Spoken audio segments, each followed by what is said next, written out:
Eh, yung bundok yun na ano, kaya meron siyang mga dito. Alayat.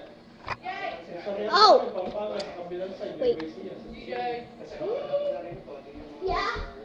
Major groceries, supermarkets, even food chains ay nag-comply sila agad sa ordinance. Matayan at tagumpay ng Los Baños sa kanilang simulang kababago. I'm back. Sila bilang modelo ng ilang bayan ang naging ordinansa nila laban sa plastic.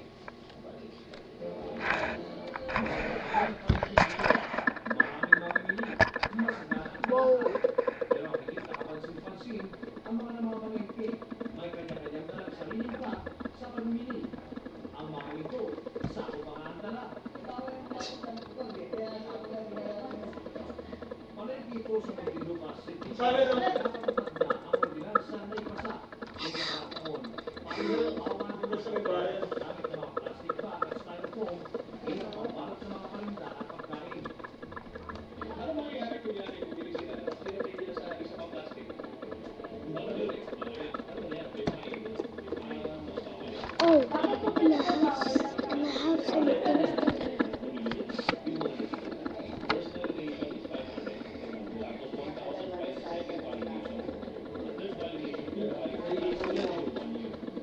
And all those stuff run tomorrow.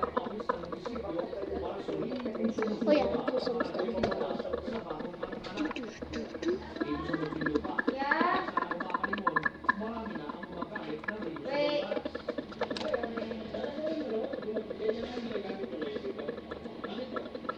Yan na, Santo, di ba alam to?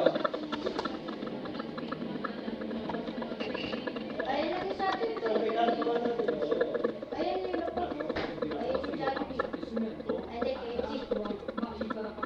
Bakit ba basang salita, di ba?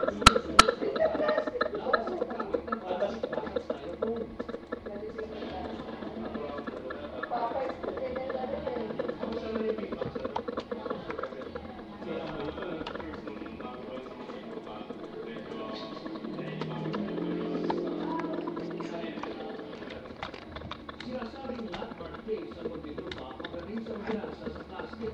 Pero matatagpuan ito sa Metro Manila sa sentro ng urbanisasyon at negosyo. Halos apat na taon pa lang pumapagawa sa nasabing ordinansa sa Muntinlupa pero malawak na ang pagsulot ng mga nagtitinda at namimili dito. Ang sikreto daw ang pagiging seryoso at determinado sa pagpapatupad at ng mga nagpapatupad. I got rid of the single pay commandment.